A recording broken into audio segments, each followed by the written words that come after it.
Hoje, no São Lucas 24 horas, vamos falar sobre um tema que afeta milhões de brasileiros e representa um dos maiores desafios para a saúde pública, que é a hipertensão arterial.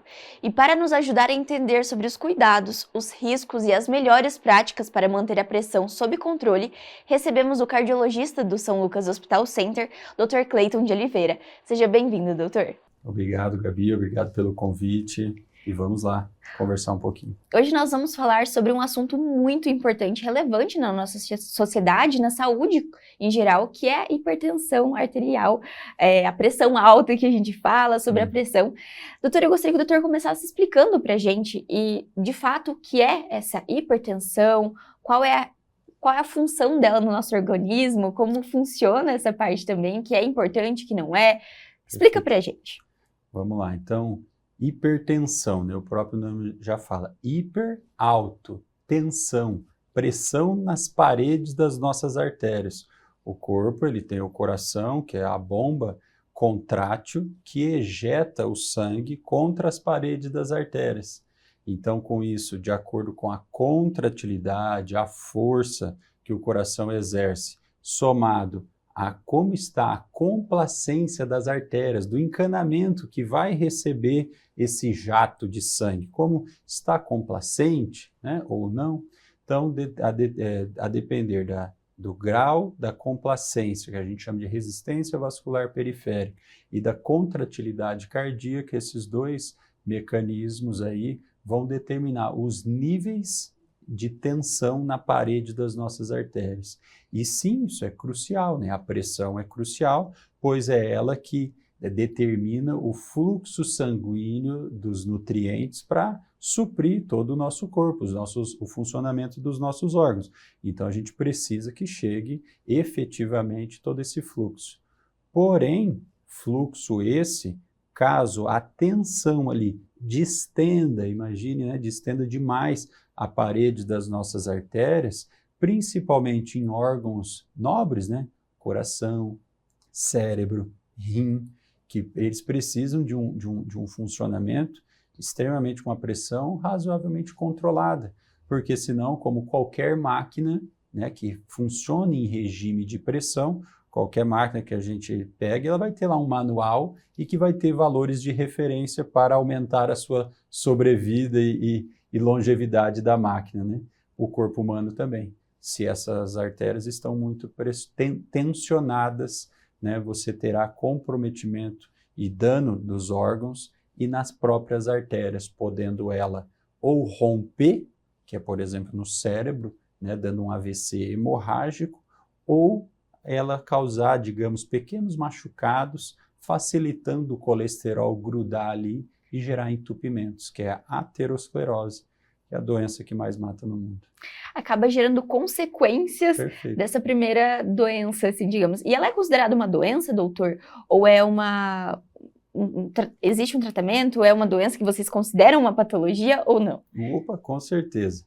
Então, na década de 40, eu não vou lembrar o nome, mas teve um presidente dos Estados Unidos que infartou. E com isso chamaram a comunidade científica para explicar, né? E desde lá nasceu um estudo muito conhecido na cardiologia, chamado estudo de Framingham, onde comprovou-se quais são os fatores que geram infarto. E lá, desde então, da década de 40, descobriu-se que a hipertensão, os valores da pressão, né, nas nossas artérias são determinantes para a ocorrência de infarto. Então, sim, é uma doença que tem CID e tudo mais já de muito tempo, então vamos dizer 60, 80 anos, né, que a gente reconhece a hipertensão como doença e causadora, né, de inúmeras patologias, né? Não sei se já podemos falar de agora.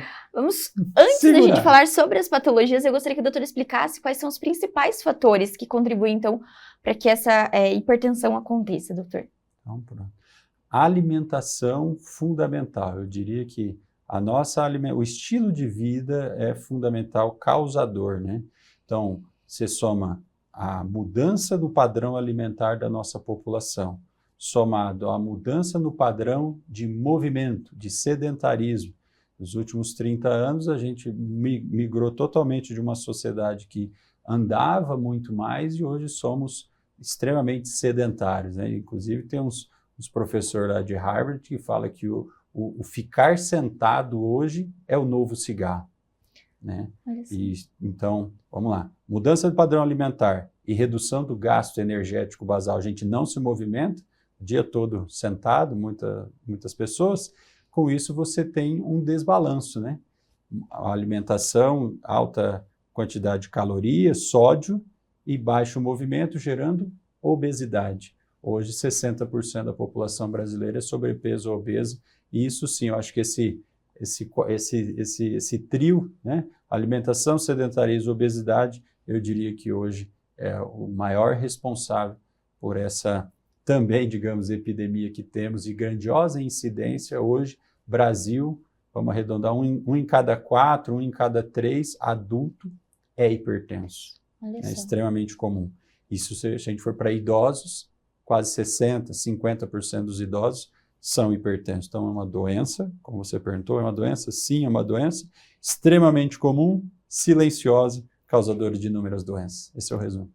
E essa parte do ser silenciosa, doutora, acho que esse é um dos grandes fatores também que dificulta muitas vezes nos cuidados, porque a pessoa às vezes confunde um sintoma ou outro e vai deixando, quando vê o cuidado já poderia ter sido realizado antes. Perfeito.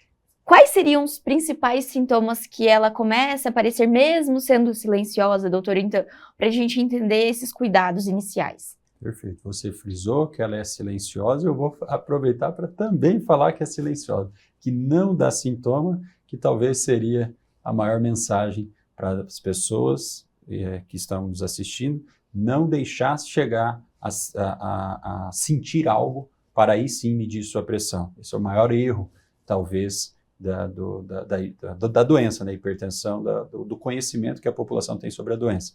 Agora, sim, a partir de níveis muito aumentados, eventualmente pode sentir, né, cefaleia, tontura, mal-estar, cansaço, eventualmente dor no peito, né? Sim. Mas eu diria que são esses os principais sintomas. Mas, se você pegar 100 pessoas hoje aqui hipertensas, e for pesquisar por sintoma, a sua grande maioria não vai estar sentindo nada, né? Eu sempre conto para os alunos que uma vez com o Dr. Pérez, nefrologista, eu ainda como acadêmico, fomos no calçadão de Cascavel aferir a pressão. E era o dia a dia, o mais comum. A pessoa nunca tinha feito uma aferição, e você, lógico, estava ali na correria do dia, não é o momento ideal e perfeito para diagnosticar e firmar o diagnóstico. Mas o cara estava lá com 15, 16, alguns 18, e tranquilamente, trabalhando, indo para lá e para cá. Então, é uma doença silenciosa, na sua maior parte das vezes. E doutor, falando justamente sobre a questão dos números, qual seria, então, a pressão ideal para um adulto e para um idoso depois? Porque existe essa oscilação de um adulto em certa faixa etária até para um idoso, ou ela se padroniza para todas as idades? Então, recentemente, as pessoas, um ou outro, deve ter visto umas notícias aí do 12/8, será que não é mais o 12/8, né? Classicamente era isso, 120/80, né? Agora, em agosto, a Sociedade Europeia de Cardiologia promulgou mais uma diretriz e nos trouxe algumas nuances ali, chamando a atenção que talvez deveríamos ter como normal níveis até inferiores. Afinal, alguns estudos já nos mostram que a partir ali de 10, 11, digamos 110, se você comparar com alguém com uma pressão ali de 12, que a gente diz que é normal, né, que pressão alta é acima de 140, parece que esse paciente que tem lá a sua pressão em 11 e o cara que tem a 13, o 130, o grupo 130 tem já 2 vezes mais evento cardiovascular. Então, interpretamos hoje que os níveis de tensão na parede das artérias devam ser menores. E uma das coisas que eu falo sempre no consultório, que tem muita coisa, né? O leigo fica sabendo que é a Big Pharma, a indústria que quer baixar e dar remédio para todo mundo. Não, gente. O maior dado disso é que eu fico com essa página aberta no consultório para falar. Eu deixo lá, expectativa de vida década de 50, 46 anos. Expectativa de vida hoje, Paraná, 81. Ou seja, passamos a viver, vamos arredondar, 40 anos a mais. Ou seja, se hipertensão é o nível, né, nível exacerbado de pressão nas artérias, se eu vou viver só 40 anos, talvez 15, pouco de pressão, né, 150, pouco diferença faria. Mas para você viver 80 anos, o nível de pressurização nas artérias, o sistema tem que trabalhar menos pressurizado, pois você viverá mais. Então essa é a mensagem para quem está em casa. Hoje os níveis estão reduzindo cada vez mais, como tido como normal, porque justamente a gente vive mais. E com isso pressurizar menos as nossas artérias é o mais recomendado. Então, a diretriz europeia, agora de agosto, ela normalizou para todos, né? Independente o paciente é de mais alto risco ou não, que trouxéssemos como alvo de pressão dos nossos pacientes que a máxima fique entre 12 e 13, ou 120 e 130, e a mínima entre 70 e 80. Ou seja, o 12 por 8 ali, na verdade, principalmente a mínima ali, que ela fosse até um pouquinho mais baixa, a diastólica, de 70 a 80. Olha Foi só que isso. bacana. Até para quem está em casa e que tem o costume de aferir a pressão, entenda quando ligar aquela luzinha de alerta, falar, opa, peraí, acho que não está muito certo. E, doutor, justamente essa questão do exame. Existem outros exames que diagnosticam, então, a hipertensão, ou é feito no exame popular com a maquininha em casa, Sim. ou como é feito no hospital? Como é feito, então, um diagnóstico de fato da doença? Perfeito. Então, para frisar para quem está em casa sobre os valores de referência, ainda para diagnóstico de hipertensão é o 14 por 9, ou 140 da máxima, acima disso, ou acima de 90 a mínima, a diastólica, é isso. Porém, sabemos que valores abaixo disso, como eu disse antes, já começam a danificar os órgãos. O médico, né, na sua maioria, iniciará tratamento remédio farmacológico no 14 por 9. É isso lá ainda. Porém, níveis inferiores a isso, de uma maneira individualizada, o profissional hoje já deveria, para alguns pacientes, dar tratamento medicamentoso. Esse é um ponto. Como diagnosticar? É a aferição típica disponível com os manguitos, né, manguito apropriado, adequado, em condições ideais, ou seja, em mais de uma consulta, se o nível tensional, né, aferido, então, por profissional validado acima de 140 de sistólica e 90 de diastólica. Então, o manguito, né? Sobre o uso dos dispositivos, esses aparelhos portáteis que a população tem.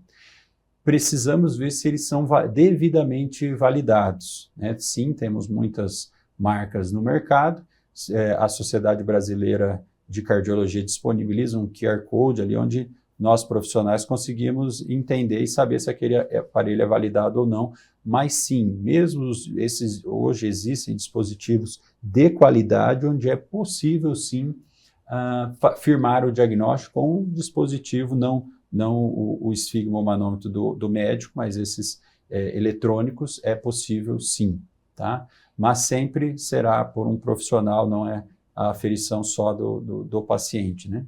E também existe o clássico, né, que é o mapa, que é um aparelhinho em que o paciente leva para casa com um manguito, é colocado no seu braço, com um dispositivo que vai fazer aferições frequentes, lá umas 30 vezes a cada 15 minutos, 20 minutos, do paciente nas 24 horas, e parece até que esse é o padrão ouro para diagnóstico, onde é feito, então, a média das 24 horas, a média da vigília, e um outro dado importante, a média da noite, a nossa pressão noturna durante o sono. Parece que essa pressão é ainda mais associada a evento cardiovascular, ou seja, a noite foi feita para dormir. A noite foi feita para a gente relaxar, para o organismo descansar, e a ausência dessa queda da pressão à noite também é fator de risco cardiovascular. Então, graças a esses vários itens que o mapa pode nos dar, ele é o padrão ouro para diagnóstico de hipertensão. Agora, Dr. Cleiton, nós vamos dar uma pausa na nossa conversa, mas nós já voltamos para conferir o que foi destaque nas redes sociais. Começa agora o Conexão Saúde com Silvio Matos. Olá para você que está ligado aqui na KTV. Seja muito bem-vindo ao Conexão Saúde desta semana. A partir de agora, você confere os destaques das plataformas digitais do São Lucas Hospital Center. Os quadros virais têm se intensificado neste período de férias, principalmente no litoral. Com o retorno ao interior, as famílias têm buscado com frequência atendimento no pronto-socorro. Se você ainda vai para a praia ou está retornando com mal-estar, o Dr. André Schier apresentou dicas, recomendações e quando você deve procurar atendimento médico. Confira o vídeo no nosso Instagram. Na edição anterior do Conexão Saúde, falamos da cirurgia de artrodese da coluna vertebral, um suporte de neuronavegação, que foi realizado em uma jovem de 27 anos. A paciente, Gabriela Kempfer, assim que ganhou alta, gravou um vídeo agradecendo toda a equipe do São Lucas Hospital Center, que você confere agora. Oi, eu sou Gabriela Kempfer, eu dei entrada no hospital no dia 27 de dezembro, passei por procedimentos cirúrgicos abdominais e o procedimento da artrodese lombar. Fiquei alguns dias na UTI, vim para o quarto, me recuperei com o auxílio de toda a equipe de enfermagem, toda a equipe médica e queria agradecer a todo mundo que fez parte dessa recuperação. Foram com certeza todos muito essenciais para eu estar podendo sair daqui caminhando depois de tudo que eu passei. O Ministério da Saúde certificou a sala de apoio à amamentação do São Lucas Hospital Center por meio do programa Mulher Trabalhadora que Amamenta. A instituição foi a primeira da 10ª Regional de Saúde a receber a placa. Conforme o Ministério, o São Lucas foi reconhecido como local que promove, protege e apoia o aleitamento materno. Essa informação é destaque no nosso site, fhsl.org.br. Vamos agora falar sobre um dos momentos mais importantes da vida de uma mulher, a gestação. A ginecologista e obstetra, a doutora Bruna Borbolato, comentou sobre a relevância da realização da consulta pré-concepcional, que é o primeiro passo para uma gravidez saudável. Aponte a câmera do seu celular para o QR Code que está aparecendo na sua tela e assista ao vídeo. Isso e muito mais você encontra nas principais plataformas de mídias sociais, sempre no @FH São Lucas Cascavel. Semana que vem eu volto com mais destaques do São Lucas Hospital Center. Até lá! Agora que nós já vimos o que foi destaque nas redes sociais, voltamos com o Dr. Cleiton. O doutor comentou sobre os fatores, então, a questão da má alimentação, da obesidade, da falta de exercícios que causam também hipertensão. Mas ela pode ser hereditária, doutor? Então, o pai e a mãe que têm hipertensão, o filho tem que ficar em alerta ou é uma doença muito individual do paciente? Sim, existe uma hereditariedade com certeza da hipertensão, então é frequente, a gente estuda isso e vê na prática que pais, irmãos, né, do paciente hipertenso guarda essa hereditariedade sim. Porém, como é uma doença extremamente comum, lembra que eu falei, 1/4 da população, 1/3 da população brasileira é hipertensa, eu diria para quem está em casa, não espere, ou se você não tem história na família, não ache que você não terá. Sim, é muito comum e devemos fazer a aferição. No mínimo, quem nunca fez, uma vez por ano, diria, para resumir, né, para o adulto aí, fazer uma aferição e ver seu nível de pressão. E doutor, falando justamente sobre a aferição, existe alguns mitos e alguns conceitos sobre a forma ideal de realizar, o doutor comentou sobre ser feita por um profissional também, mas existem esses mitos sobre a hora do dia que dá interferência ou não. Explica pra gente, isso é verdade ou é mentira? Então, assim, sim, existe, tem técnica, né, para ser realizado.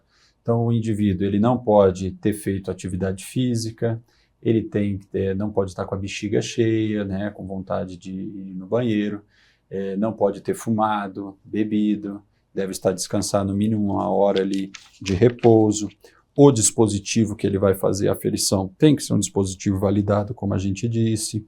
O manguito, então, esse tem que ser a circunferência, né, o tamanho, deve ser apropriado para o braço do paciente. Então, um indivíduo, por exemplo, um indivíduo que convive com obesidade, ele tem, se a gente escolher um manguito menor, tende a hiperestimar o valor da pressão. Então, para quem está em casa, se você tem o braço, né, um pouquinho mais gordinho e o manguito é pequeno, fica, né, apertando o seu braço, aquele valor da pressão sua, muitas das vezes, está hipervalorizado. Então, está errado. Tá? Então, são alguns cuidados que precisam ser tomados no momento da aferição, sim.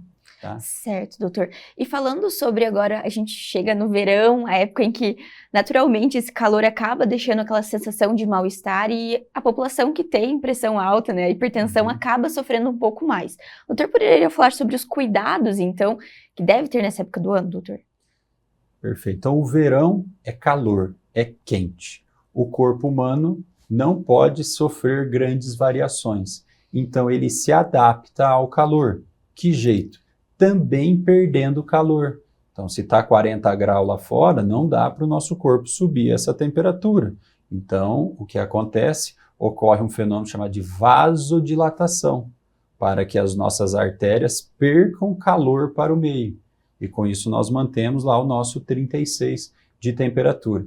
Nesse momento que as artérias se abrem, a pressão no sistema reduz, né? Então, o indivíduo hipertenso, principalmente aquele utilizando fármacos, principalmente aquele idoso que é mais sensível a essas quedas de pressão, paciente com doença renal crônica, né, insuficiência renal, ele tende a sofrer um pouco mais nesse período, podendo ter até quedas de pressão. Então, a gente sugere que ele faça o quê? Faça novas aferições, veja se ele não está, estou com uma tontura, um mal-estar, uma fraqueza, né? É porque está muito quente, né? Está muito quente. Meça a sua pressão, veja se não está meio baixa, né? Não é infrequente no consultório do cardiologista a gente ter que reduzir esses fármacos, né? Principalmente os diuréticos, né? Onde a gente perde líquido. Justamente falando sobre os tratamentos, então existem algumas divergências, alguns mitos também sobre o tratamento da hipertensão e no caso do tratamento farmacológico. Como seria o ideal para o paciente? Explica para a gente. Perfeito.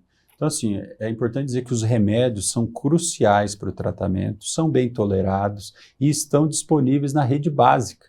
Então, nós temos 3 classes principais de tratamento, volto a dizer que está lá, está disponível, bem tolerado e que o médico vai saber escolher a melhor forma de associá-los, qual é o melhor iniciar ou não. Uma evolução que temos dos remédios hoje facilitando o tratamento, como eu disse, são 3 classes principais, mas uma evolução que a gente tem hoje é a associação desses remédios, tudo dentro de uma única pílula. Fármacos esses de evolução que não precisam ser tomados 2, 3 vezes ao dia, pois hoje uma das grandes causas do não devido controle, né, falando daqueles que tratam, é porque ele não tem adesão ao tratamento, porque são remédios que você tem que tomar 2 vezes, 3 vezes, né, comprimido separado, acaba um e tal.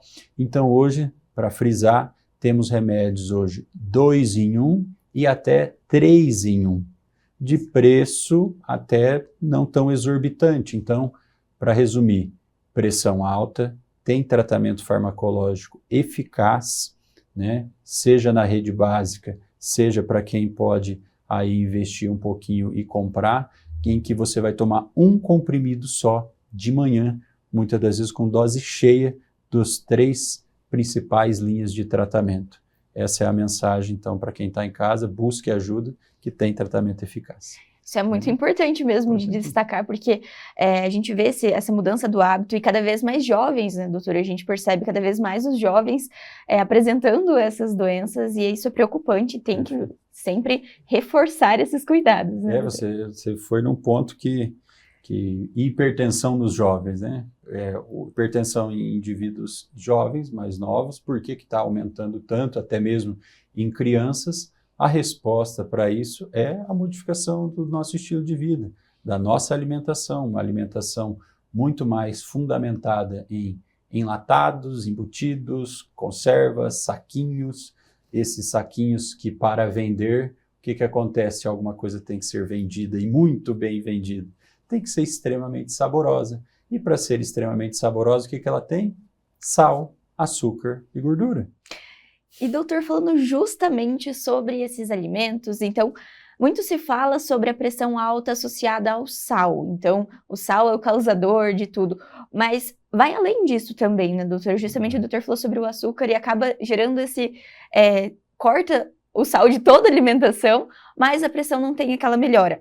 Pode ser o restante da alimentação que também está sendo afetado, certo, doutor? Bem lembrado, Gabi. Então, sim, o sal é muito comum associado, né, é um fator de risco para o desenvolvimento de hipertensão.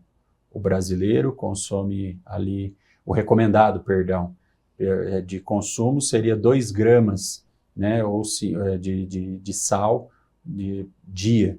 Aí, tem dados que o Brasil, aqui a gente consome 3 vezes na média acima disso.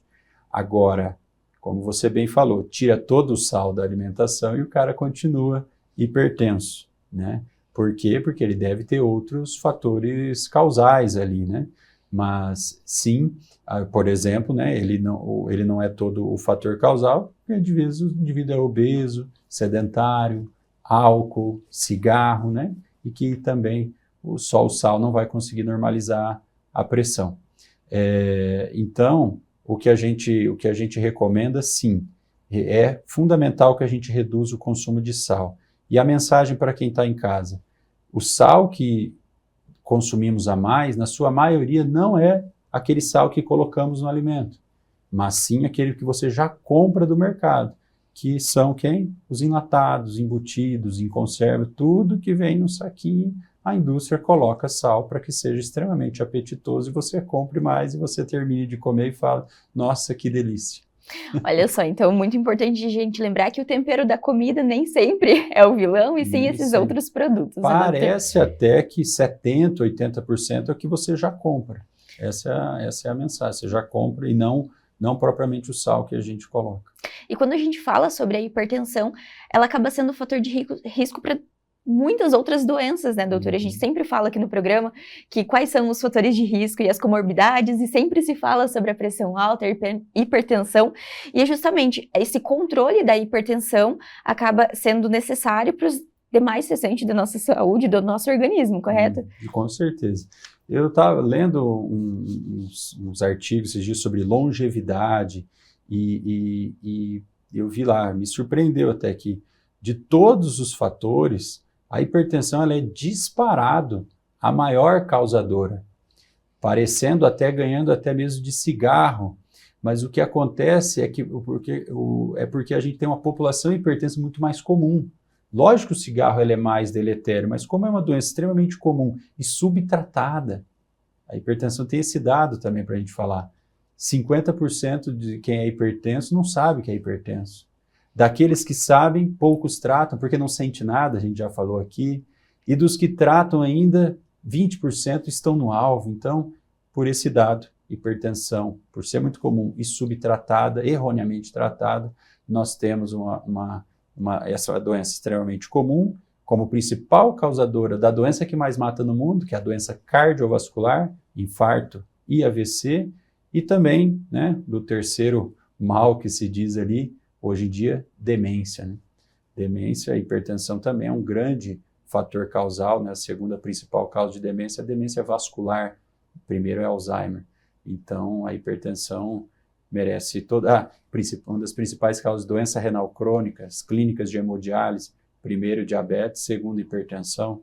Então, precisa ser falado, precisa conscientizar essa população sobre o cuidado. A hipertensão é doença, uma das principais causas de hemodiálise, a principal causa de infarto e AVC, a principal causa de insuficiência cardíaca.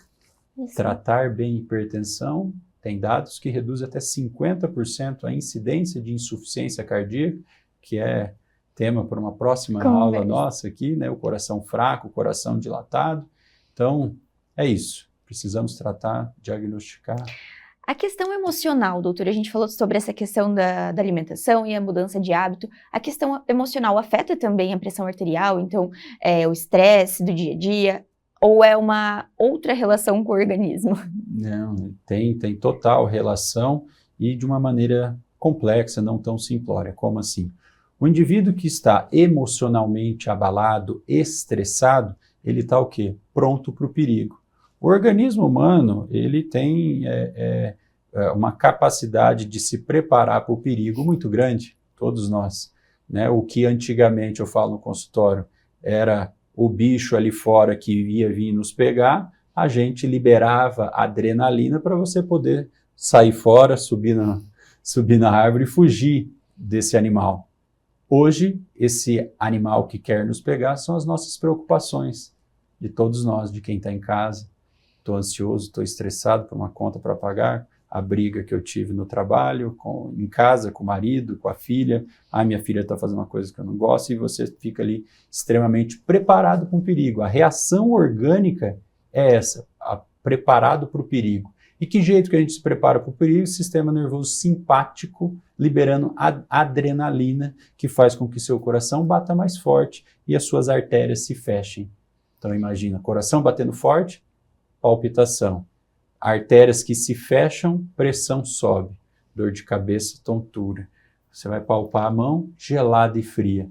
Não é tipicamente? Já teve uma crise de ansiedade? Sim. Eu também já tive. Não é isso que a gente sente? Coraçãozão parece que vai sair pela boca, você fica tonto, a mão está fria, começa a suar. E você está preparado para um perigo. Eu falo que é acelerar o carro com o freio de mão puxado. Totalmente. Entendeu? Você está acelerado sentido. com o freio de mão puxado. Se fosse para você correr uma maratona, você estaria pronto. Mas não, você está dentro da sua casa, olhando para as paredes, preocupado com isso ou com aquilo. Que cuidado que a gente tem que ter além também, então olhar para a saúde como um todo e também, especialmente hoje. Perfeito. Aí, desculpa, então, imagina, a pessoa abalada emocionalmente, estressada, ansiosa, né, ou com depressão, ela tende a ter mais os hábitos de vida piores, digamos. Quem está abalado emocionalmente tende a comer um alimento mais calórico, tende a comer um alimento mais apetitoso, sal. Quem está abalado emocionalmente não tem vontade de ir para o parque fazer uma caminhada. É uma Tende sucessão de... Não tem energia para entrar, para se matricular e começar uma academia. Ele até pensa, mas ele não tem energia interna, não tem. Então, tende a beber mais, tende a ter mais vícios de um modo geral, né? Então, essa associação. Doutor, então, acredito que nós conseguimos explicar um pouco sobre esse tema que é tão fundamental. E para a gente encerrar a nossa conversa, eu gostaria que o doutor, então, novamente, deixasse uma mensagem para quem está assistindo em casa sobre a importância desse cuidado, então, com a hipertensão arterial. Doutor, por favor. Então, um grande resumo para quem está em casa. Hipertensão é doença, é extremamente comum, não dá sintoma. Você que está nos assistindo pode, né, estar hipertenso e não saber. Vá lá, faça a sua aferição, busque o posto, vai na farmácia que tem na esquina, pede para aferir sua pressão, tá bom? E vamos buscar fazer o tratamento adequado. Tratamento são 2 pilares: mudança de estilo de vida, alimentação, atividade física e remédio. E o remédio hoje ele é disponível, muito bem tolerado. Não ache que vai gerar vício. Comecei tratamento, não posso parar. Isso é mito, né? O seu médico, eu tenho sim, não é a maioria, mas temos pacientes que a gente suspende tratamento, que o paciente muda estilo de vida e consegue ficar sem o remédio. E remédio traz benefício, reduz a chance de infarto, AVC e demência. Então busque ajuda e faça um bom tratamento. Muito obrigada, doutor, pela presença, e sempre é uma honra tê-lo aqui conosco, e fica o convite mais vezes ainda. Obrigado, Gabi. O São Lucas 24 horas de hoje fica por aqui, mas não deixe de acompanhar as redes sociais através do @FH São Lucas Cascavel para ficar por dentro de todas as novidades. E até o próximo!